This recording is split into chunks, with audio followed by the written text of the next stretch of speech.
friends.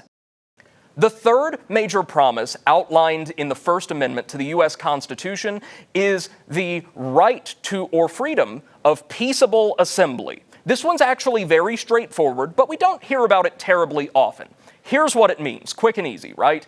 As somebody residing within or under the authority of the United States, you have the right to congregate with other people in public and private spaces. You have the right to gather together with other people anywhere, at any time, for almost any purpose, with, you may have caught on at this point, just a couple exceptions.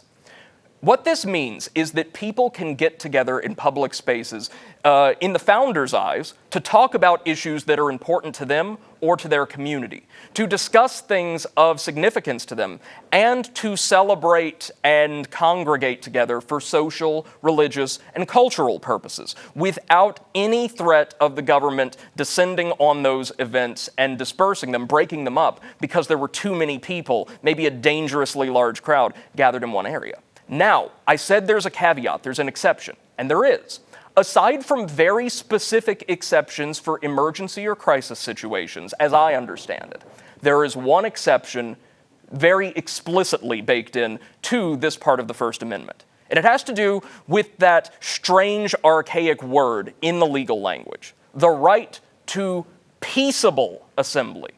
Peaceable is an old-timey way of saying peaceful.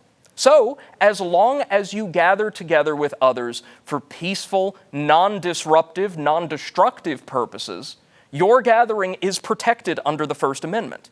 To give you some examples, if you were to get together with 15 other students for a massive group study session just before finals, that is constitutionally protected, as long as you have a right to be on whatever private land you may or may not be occupying.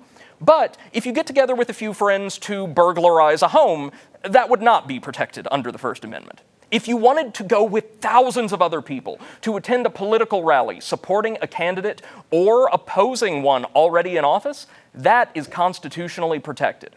But if you were to, say, just going to give you a hypothetical here, if you were to gather together with a bunch of other people to assault the United States Capitol building, that would not be protected under the First Amendment because of the violent component of that act. So remember, peaceful gathering is protected, violent or destructive gathering is not. That's the First Amendment.